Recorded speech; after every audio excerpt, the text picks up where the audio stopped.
So imagine you're living your dream life in your 20s, driving a flashy car, owning a beautiful home, taking lavish vacations on a random Thursday afternoon. Sounds great, right? But what if I told you that for many, that picture perfect Instagram life that we see on social media is just a mirage built on mountains of debt? Yes. So today, we're diving deep into the brutal reality of debt in your 20s. It's a trap that could keep you chained for 20, even 40 years, turning your dreams, your lifelong beautiful dreams, into a nightmare. So buckle up because it's time to confront some harsh truths. And I love and also hate being the one to break these harsh truths to you. But I know someone has to do it. Okay. I know someone has to do it. And if that person has to be me, if that person has to be me, I'll do it. I'll take on the burden of telling people the truth because I care. I care. I just wanna start a new day.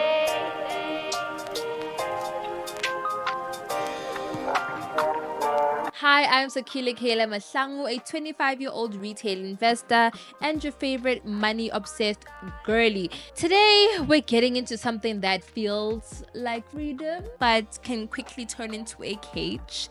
Debt in your 20s.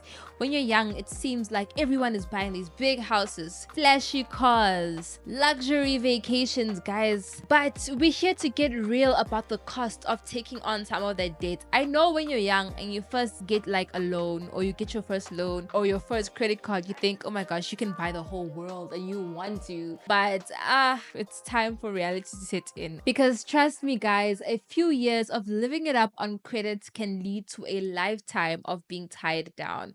So let's break down what that actually looks like for the years to come. So let's start with a real story, guys. So imagine you're 25 with a good job and you see people around you buying nice things, fancy cars, big houses, vacations on credit, and you think, I want that too. Why not me? Let me get that. Let me also be like those people. So you decide to buy a car with 600,000 rand, a BMW maybe. Yeah, probably a BMW. Monthly payments, 12,000 rand. But let's get real for a moment. In South Africa, that's probably half of your salary gone for just a car. And like a lot of people do this. It's insane, actually. But that's only if you're even lucky enough to be making a decent income. Okay, so here's where it starts to suck a little bit.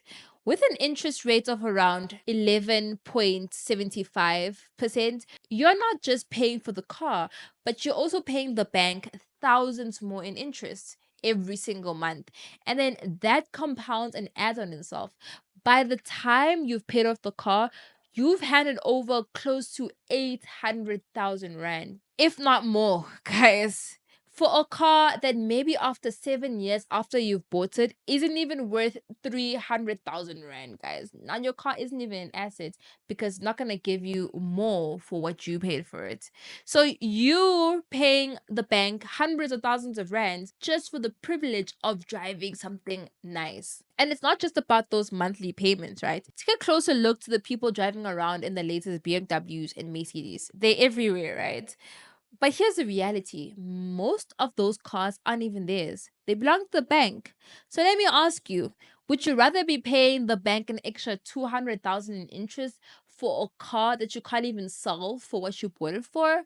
Because the minute you drive it off the lot, it drops in value. Or would you rather have that money invested in an income bearing asset like bonds, stock, even some real estate? Maybe, but we'll get to that. Guys, you don't own status. Status owns you when it's bought on debt.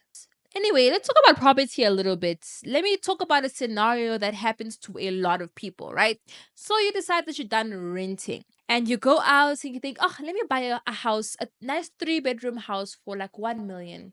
Feels good, right? Feels like a step up. And people are like, woo, oh my goodness, you just bought your first house. Amazing, amazing. You're growing up, my girl. Look at you. You feel kind of proud of yourself, huh? And the monthly payments, probably around 10K, right? But here's a reality check. With an interest rate of around 11.5%, most of what you'll be paying each month goes to the bank as interest for the first decade. So after 5 years, you probably already paid 500,000 to the bank and you still owe another full million to them. Yep. And you're not just paying for that house, guys. There's also insurance, there's taxes, there's maintenance, there's levies, all that nonsense, the things that people don't talk about. On top of that, property values can drop, hey? So if you're forced to sell it, you could end up losing money. So who's really winning here? The bank. They take your money up front while you're left with all the debts and all the bills. And that's what happens when you jump into big debt too fast. And here's what nobody tells you guys. If things go south, like you losing your job or you have an emergency, that house that you thought you owed, the bank has the power to auction it off if you can't keep up with the payments. So imagine that. Years and years of down payments down the drain, and the bank still gets to walk away with that money and your house. Guys, this is a very serious, serious thing. It happened to my aunt. It's not okay. Like it's not chilled. So avoid this at all costs. But going further into that, right? This is when debt becomes a trap. Let's say life hits you with an emergency, a really, really big one. Maybe your car gets stolen. Now you got excess fees to pay to the insurance company. But you don't have savings because all of your money is going towards your debts, your house, and your car, right? You don't have an emergency fund or investments to fall back on. You're stuck paying out of pocket, or worse, or even worse, you need to take on even more debt to cover the cost. And when it comes to debt, guys, when it piles up, it isn't just a financial issue. It locks you in, controlling every single decision you make. Guys, even the food you eat. And you don't even see it or notice that until it's too late. Guys, this isn't just about financial numbers on paper. It's about being forced to make choices you don't want to make, like selling off what you thought you owned, or delaying your plans, or living paycheck to paycheck just to make minimum payments. Debt isn't just about borrowing money, guys. It's about borrowing stress. It's about sacrificing freedom. It's about handing over control of your life to banks and creditors. And you don't want to do that too soon. You don't want to do that when you're in your 20s, guys. Please don't. So now that I've laid it all out and you guys can kind of see the reality of all of this, let's talk about a way of getting out of this mess, or better yet, avoiding it entirely. Because debt isn't just something to live with, it's something you need to actively work to eliminate. So let's get to the solutions. Number one, live within your means, not someone else's lifestyle, guys. Most of these Instagram lifestyles you see aren't real. It's not normal to go on vacation on a random Thursday when you're 25 years old. It's not normal. It really isn't. And then number two, understand the full cost before you commit. When you want to buy a house or a car, whatever, do your research and learn the real cost of that bond repayment with interest, or that car loan with the fees and insurance costs. Go in with full knowledge so you know exactly what you're signing up for. It's not just the monthly payment that people keep talking about. It's so much more than that. And then get something you can afford, guys. Start small. And you know what? If you really feel like you can't afford to get a house right now, you want to keep renting, do that. No matter what your parents are telling you.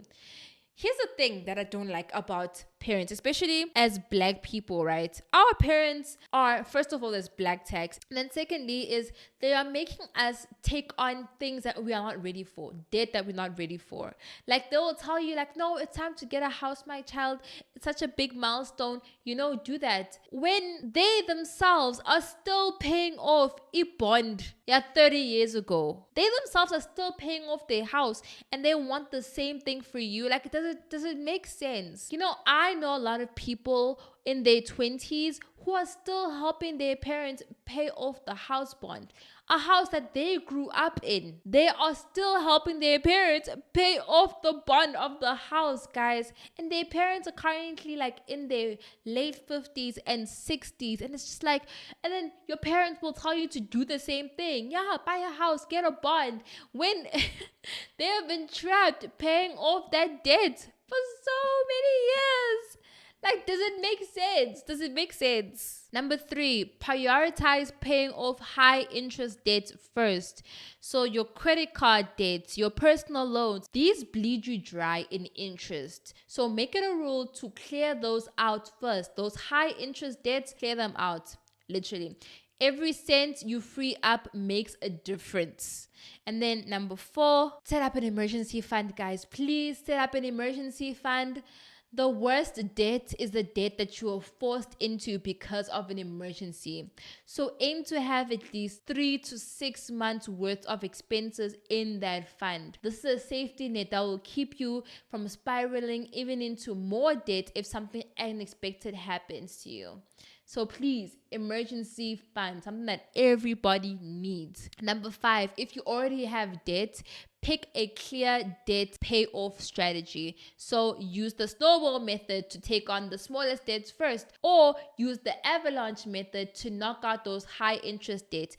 Either way, stick to it like a glue. And consistency is what breaks the cycle. Pay off your debt and finish it off. Number 6, stick to a bare bones budget until you're debt free. So this is for people that have a lot of debt already. So cut out the luxuries and get focused on paying that debt off. The sooner you're free of those payments, the sooner you can start living for yourself and not for creditors.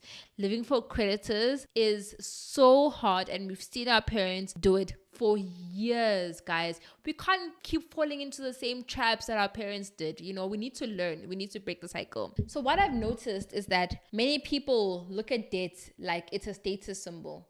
The cool car, the great house, but it's a trap, guys. And it's one that too many people fall into without realizing the years it'll take from their lives. It's not just about how nice your house looks or the car that you drive today. It's about what you own free and clear 10 years down the line. So choose wisely. Avoid the debt trap and invest in the life that you truly want. Anyway, this is not financial advice. It's a distribution of finance knowledge and financial literacy. Yeah, take these tips if you want to live a debt-free life, or you could do what everyone else is doing and be slaves to the creditors and the banks. Really, the choice is yours. Whatever works for you, works for you. Whatever floats your boat, floats your boat. But I know that the people who come to watch my videos, my subscribers, the people who like my channel, are people that want to build wealth and be debt free. So be smart with your money, guys. Oh my gosh, these things are common sense. Like, what the hell? Oh my these are common sense. Anyway, I'm gonna leave now because, like, why do people keep falling into the same habits that our parents did? Like, are we really so influenced by them? Like, oh my gosh. Okay, anyway, bye.